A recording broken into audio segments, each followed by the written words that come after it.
Science says walking at this specific time burns 30% more fat.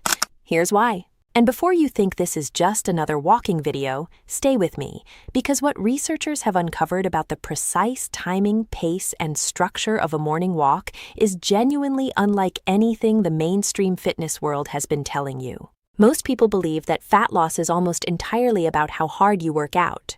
The harder the sweat, the more fat you burn. That logic seems reasonable. It's also, according to the science of exercise physiology, fundamentally incomplete.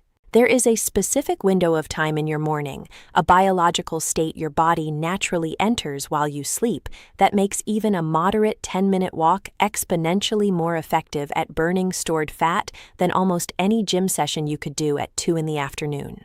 And the reason most people never tap into this window isn't laziness. It's that nobody ever told them it existed. By the time this video is over, you're going to know not just that this window exists, but exactly how to use it and how to structure those 10 minutes in a way that keeps your body burning fat for hours after you've stopped moving. Here's what I want you to think about for a moment. How many times have you started an exercise routine with genuine commitment? You set the alarm, you bought the shoes, maybe you even got a gym membership. You showed up. You worked through the soreness. And for a little while, things felt like they were moving in the right direction. And then a plateau. The scale stopped. The energy dipped. The results that felt so close just stalled. And the frustrating part isn't even the plateau itself. It's that you were doing everything you were told to do. You were putting in the effort. You were sacrificing the sleep, the comfort, the time, and your body just wasn't cooperating the way the fitness videos promised it would. Sound familiar? For a lot of people in their 50s, 60s, and 70s, this story repeats itself over and over, not because they're not trying hard enough, but because the exercise advice they've been following was designed for a 30-year-old body. After 50, the hormonal environment inside your body has shifted. Insulin sensitivity changes. Cortisol regulation shifts.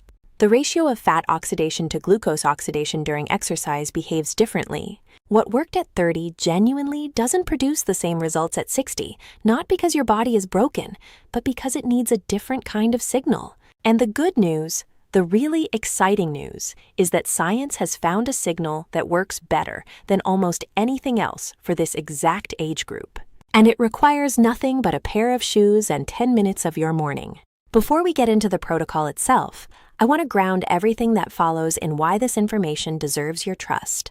The science of exercise physiology, specifically the study of how the body selects fuel sources during different types of movement, has been evolving rapidly over the last 15 years.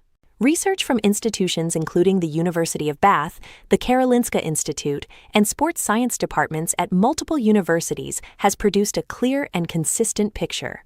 The body's fat-burning efficiency is not constant. It fluctuates based on hormonal state, time of day, metabolic context, and the intensity of movement. We're not talking about small differences.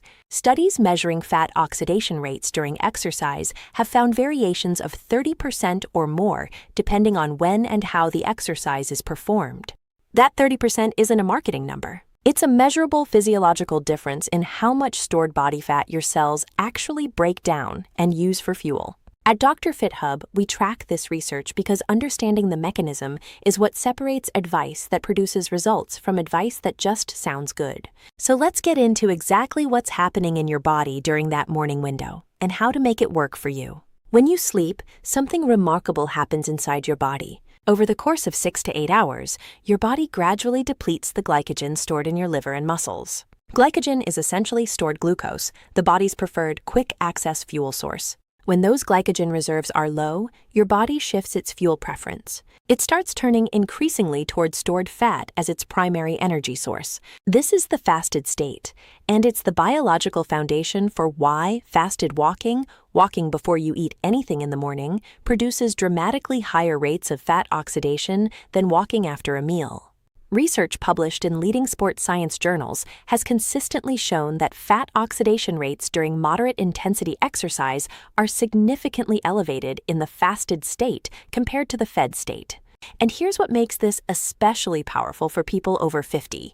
In this age group, the shift from glucose dependency to fat dependency can be harder to trigger during fed exercise. The insulin response to a meal, even a small one, can effectively lock the door on fat burning for hours. But in the fasted morning state, that door is already open. Your body has been in fat burning mode all night. What you're doing with your morning walk is simply continuing and amplifying a process that's already underway. Now let's talk about the pace, because this is where most people either leave enormous potential on the table or accidentally work against themselves. The concept you need to understand here is the fat oxidation zone, and it is one of the most misunderstood ideas in exercise science. There is a specific range of exercise intensity where your body burns the highest proportion of calories from fat versus carbohydrate. That range is not as hard as you think. In fact, for most people, especially adults over 50, the optimal fat oxidation zone sits at roughly 50 to 65% of maximum heart rate. For someone who is 60 years old, that means a heart rate of roughly 96 to 124 beats per minute, depending on your individual fitness level. The simplest way to identify this zone without a heart rate monitor is the talk test. You should be walking briskly enough that conversation feels slightly effortful, but you can still speak in full sentences without gasping. If you're completely comfortable and could sing, you're below the zone. If you can barely get a word out, you've pushed above it. The fat oxidation zone is that sweet spot in between, and it's accessible to almost everyone, regardless of current fitness level. Here's the part that blew my mind when I first encountered the research. The 10-minute walk isn't just burning fat during those 10 minutes. When structured correctly, it triggers something called EPOC, excess post-exercise oxygen consumption. EPOC is the scientific term for the phenomenon where your body continues to consume elevated amounts of oxygen and therefore burn elevated amounts of calories and fat for hours after the exercise itself has ended. This is the afterburn effect you may have heard of, typically associated with high-intensity training. But here's what the research has revealed. EPOC is not exclusive to intense exercise. When exercise is performed in the fasted state in the fat oxidation zone, the metabolic disruption it creates is sufficient to sustain elevated fat burning for 1 to 3 hours post-walk. That means your 10-minute morning walk, done correctly, becomes a fat-burning session that effectively lasts 2 to 4 hours. That changes the math entirely. You're not comparing 10 minutes to 60 minutes. You're comparing a brief, accessible morning effort with a multi-hour metabolic effect to a gym session with a significantly shorter tail. Now let's talk about what makes this 10-minute protocol specifically effective for people over 50, because the age component here is not incidental, it's central. As we get older, cortisol, the primary stress hormone, tends to spike more sharply in the morning and remain elevated longer. Chronic cortisol elevation is directly linked to abdominal fat accumulation and impaired fat oxidation. This sounds like bad news, but here's the twist. Moderate intensity fasted walking in the morning, particularly when it includes exposure to natural outdoor light, has been shown in research to actually help regulate cortisol rhythms. Natural light exposure in the first 30 to 60 minutes after waking triggers the release of serotonin, which in turn helps cortisol return to baseline faster. When cortisol normalizes, leptin, the hormone that signals satiety and supports fat burning, becomes more effective. So your morning walk isn't just burning fat through movement. It's actively rebalancing the hormonal environment that controls how easily your body burns fat for the rest of the day. The compounding effect of this over weeks and months is substantial. Research tracking adults over 50 who incorporated consistent morning walking found improvements not just in weight and body composition, but in fasting insulin levels, resting metabolic rate, and self-reported energy throughout the day. And this is where it gets even more interesting, because there's a specific structural element you can add to your 10-minute walk that research suggests can increase fat oxidation by an additional 15 to 20% on top of the fasted baseline. That element is interval variation. Not high-intensity interval training. Don't let that phrase intimidate you. What the research supports for this age group is something called polarized walking, alternating between a moderate base pace and brief bursts of a slightly faster pace, held for 30 to 60 seconds at a time, then returning to base. During your 10-minute walk, this might look like 2 minutes at your comfortable base pace, then 60 seconds of a noticeably brisker pace, then 2 minutes back to base, and so on. The physiological reason this works is that brief spikes in intensity create a greater metabolic demand, which then requires the body to draw more heavily on fat stores during the recovery period, the slower pace segments. It's essentially building mini epoch events into the walk itself. The recovery periods are where the fat burning accelerates, not during the fast segments. Studies examining fat oxidation during polarized low-intensity interval protocols have found that this approach outperforms steady-state walking at the same average pace in terms of total fat oxidized, even over short durations. For someone over 50, polarized walking also has the advantage of being joint-friendly, genuinely sustainable, and adaptable to almost any current fitness level. Now, I want to address some of the biggest misconceptions around morning walking and fat loss, because even well-meaning people get these wrong in ways that genuinely undermine their results. One of the biggest mistakes I see people make is drinking a protein shake or eating even a small snack before their walk because they've been told that exercising on an empty stomach will burn muscle. Here's what most fitness influencers won't tell you. For a 10-minute moderate intensity walk, the risk of muscle catabolism, your body breaking down muscle for fuel, is essentially zero. Muscle breakdown during exercise becomes a real concern in very prolonged, high-intensity efforts, typically lasting more than 60 to 90 minutes. A 10-minute fasted walk at moderate intensity is nowhere near that threshold. The studies consistently show that short-duration fasted exercise preferentially burns stored fat, not muscle. By eating before the walk, you're doing the one thing that will reliably suppress fat oxidation, raising your insulin level, which signals the body to stop breaking down fat and start using glucose instead. The second myth I want to dismantle is that walking simply isn't enough exercise for meaningful fat loss. This belief has pushed millions of people into punishing gym routines that their joints and recovery capacity can't sustain, especially after 50. The research tells a different story. A consistent, correctly timed, and properly paced morning walk produces measurable reductions in visceral fat, the most dangerous and metabolically active fat stored around the organs, that rival more intense exercise protocols in adults over 50 when sustained over 12 or more weeks. Consistency at the right intensity beats intensity without consistency. Every single time.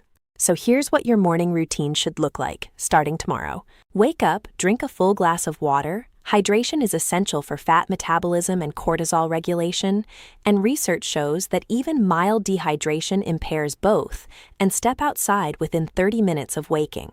This timing matters.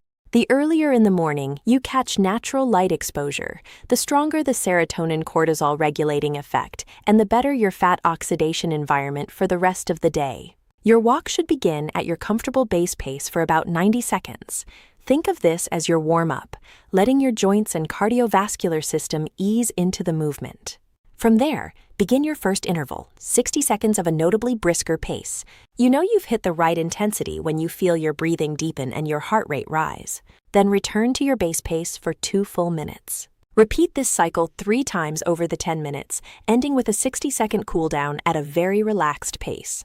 During the walk, keep your arms engaged. A bent arm swing rather than straight arms actually increases energy expenditure measurably and helps maintain your fat oxidation zone intensity. After the walk, resist the urge to eat immediately. Research on post-fasted exercise fat oxidation shows that the elevated fat-burning state continues for up to 30 minutes after the walk ends if you remain in the fasted state. Have your water, have your coffee if that's part of your routine. Black coffee without sugar actually supports continued fat oxidation, and wait 30 minutes before eating your first meal. That window is where a significant portion of the post-walk fat-burning effect occurs. Do this 5 days a week. Not 7. Rest days support recovery and hormonal balance, both of which are critical for fat loss after 50. Track your consistency, not your perfection. Missing a day is not failure. Showing up the next morning is what builds the metabolic shift over time. Here's what I want to leave you with. You do not need to suffer to burn fat. You do not need to spend an hour on a treadmill. You do not need to push through joint pain or breathlessness that leaves you dreading tomorrow. What you need, what the science is telling you, is to work with the biology you already have. Every single morning, your body wakes up in a fat-burning state. It's been burning fat all night. Your fasted walk doesn't create that state from scratch. It extends and amplifies something your body is already doing naturally. That's a completely different relationship with exercise than most people over 50 have been taught to have. It's not about punishment. It's about timing.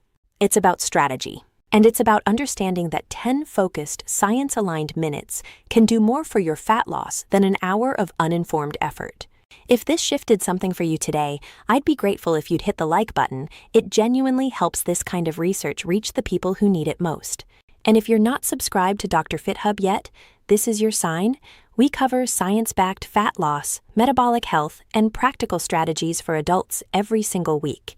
Drop a comment below and tell me, what's the one thing about your morning routine that you're going to change first? I read every single one. The science is on your side. Now go take that walk.